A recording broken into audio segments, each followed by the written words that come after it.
SIR ಮೊದಲ curd ಪಟ್ಟಿ ಇಂದೇ ಪ್ರಕಟ ಆಗುತ್ತೆ. ಮತದಾರರ ಪಟ್ಟಿಯಲ್ಲಿ ಎಷ್ಟು ಮತದಾರರಿಗೆ ಕೋಕನ್ನ ಕೊಡಲಾಗಿದೆ, ಜೊತೆಯಲ್ಲಿ ಎಷ್ಟು ಮತದಾರರು ಉಳಿದುಕೊಂಡಿದ್ದಾರೆ, ಯಾರ ಹೆಸರು ಇರುತ್ತೆ ಅನ್ನೋದೇ ಇಂದು ಬಹಿರಂಗ ಆಗುತ್ತೆ. ವಿ ಅನ್ಬುಕ್ ಕುಮಾರ್ ನೇತೃತ್ವದಲ್ಲಿ ಮೊದಲ ಕರಡು ಪಟ್ಟಿಯನ್ನ ರಿಲೀಸ್ ಮಾಡಲಾಗುವಂತದ್ದು. ರಾಜ್ಯದ ಮುಖ್ಯ ಚುನಾವಣಾ ಆಯುಕ್ತ ಅನ್ಬುಕ್ ಕುಮಾರ್ ಅವರ ನೇತೃತ್ವದಲ್ಲಿ ಮೊದಲ ಕರಡು ಪಟ್ಟಿಯನ್ನ ರಿಲೀಸ್ ಮಾಡಲಾಗುತ್ತೆ. ಎಸ್ಐಆರ್ ಪ್ರಕ್ರಿಯೆ ಆಗ್ತಾ ಇತ್ತು ರಾಜ್ಯದಾದ್ಯಂತ. ಇದೀಗ ಮೊದಲ ಕರಡು ಪಟ್ಟಿಯನ್ನ ಇಂದು ಪ್ರಕಟ ಮಾಡಲಾಗುತ್ತೆ. ಯಾರ ಹೆಸರಿರುತ್ತೆ ಅನ್ನೋದು ಇಂದೇ ಬಹಿರಂಗ ಆಗುವಂಥದ್ದು.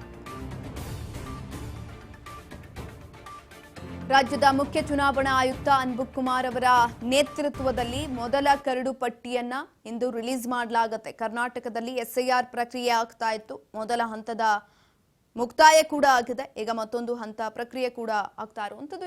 ಈ ಒಂದು ಸಂದರ್ಭದಲ್ಲಿ ಮೊದಲ ಹಂತದಲ್ಲಿ ಎಷ್ಟು ಮತದಾರರಿದ್ದಾರೆ, ಆ ಪಟ್ಟಿಯಲ್ಲಿ ಯಾರ್ಯಾರೆಲ್ಲ ಹೆಸರಿದೆ, ಇನ್ಯಾರ್ಯಾರಿಗೆ ಕೋಕನ್ನ ಕೊಡಲಾಗಿದೆ, ಈ ಎಲ್ಲ ವಿಚಾರಗಳನ್ನ ಇಂದು ಬಹಿರಂಗ ಮಾಡಲಾಗುತ್ತೆ. ವಿ ಅನ್ಬುಕ್ ಕುಮಾರ್ ನೇತೃತ್ವದಲ್ಲಿ ಮೊದಲ ಕರಡು ಪಟ್ಟಿಯನ್ನ ರಿಲೀಸ್ ಮಾಡಲಾಗುವಂಥದ್ದು. ಮ್ಯಾಪಿಂಗ್ ಆಗದೆ ಗೊಂದಲಮಯವಾಗಿತ್ತು. ಮತದಾರರಿಗೆ ನೋಟಿಸ್ ಅನ್ನ ಕೂಡ ಕೊಡಲಾಗಿದೆ ಮತ್ತೊಂದು ಕಡೆನಲ್ಲಿ.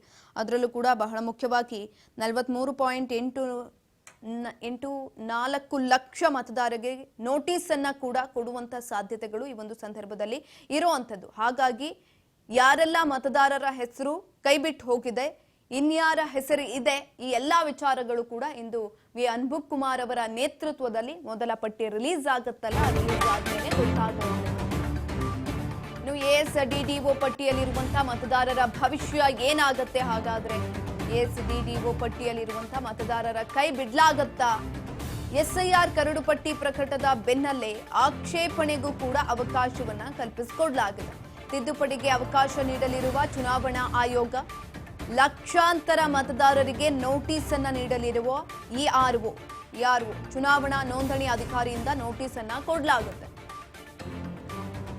ಮತದಾರರ ಮನೆಗಳಿಗೆ ತೆರಳಿ ನೋಟಿಸ್ ಅನ್ನ ನೀಡಲಿದ್ದಾರೆ ಇಆರ್ಒಗಳು. ಈಗಾಗಲೇ 4,44,00,000 ಡಿಜಿಟಲೀಕರಣಗೊಂಡಿದೆ. ಮತದಾರರ ಪೈಕಿ 43,80,740 ಮತದಾರರಿಗೆ ನೋಟಿಸ್ ಅನ್ನ ಕೂಡ ಕೊಡಲಾಗಿರುವಂತದ್ದು. ಆಗಸ್ಟ್ 27ರಿಂದ ಮತದಾರರಿಗೆ ನೋಟಿಸ್ ನೀಡೋದಕ್ಕೆ ಆಯೋಗ ಸಿದ್ಧತೆಗಳನ್ನ ಕೂಡ ಮಾಡಿಕೊಂಡಿದೆ.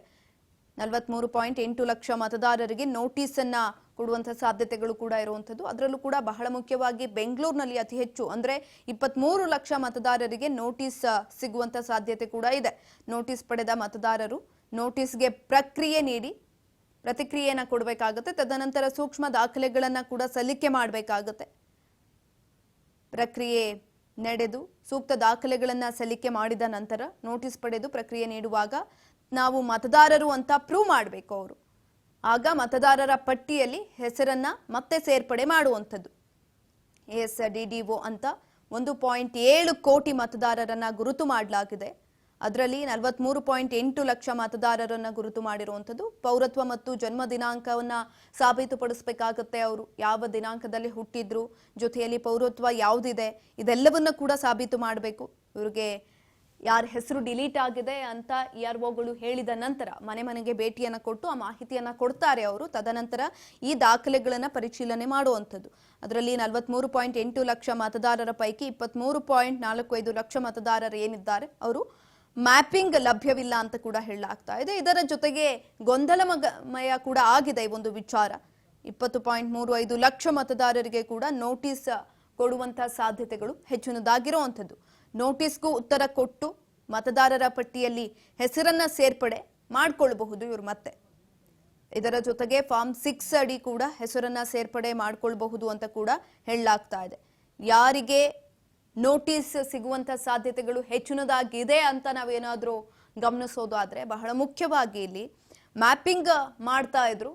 ಎಲ್ಲೋ ಒಂದ್ ಕಡೆ ಮ್ಯಾಪಿಂಗ್ ಆಗದೇ ಇರುವವರಿಗೆ ನೋಟಿಸ್ ಜಾರಿ ಮಾಡುವಂತಹ ಸಾಧ್ಯತೆಗಳು ಕೂಡ ಹೆಚ್ಚಿನದಾಗಿರುವಂಥದ್ದು. ವಿ ಅನ್ಬುಕ್ ಕುಮಾರ್ ಅವರ ನೇತೃತ್ವದಲ್ಲಿ ಇಂದು ಎಸ್ಐಆರ್ ಮೊದಲ ಕರಡು ಪಟ್ಟಿ ಪ್ರಕಟ ಆಗುತ್ತೆ. ಪ್ರಕಟ ಆದ ಬಳಿಕ ನೋಟಿಸ್ ಅನ್ನ ಕೊಡ್ಲಾಗತ್ತೆ. ಇಆರ್ಒಗಳು ಮನೆ ಮನೆಗೆ ಭೇಟಿಯನ್ನ ಕೊಟ್ಟು ಅವರಿಗೆ ನೋಟಿಸ್ ಅನ್ನ ಕೊಡುವಂಥದ್ದು. ಇದೀಗ ಈ ವಿಚಾರಕ್ಕೆ ಸಂಬಂಧಪಟ್ಟಂತೆ ಇಂದು ಮೊದಲ ಪಟ್ಟಿ ಕೂಡ ಪ್ರಕಟ ಆಗುತ್ತೆ.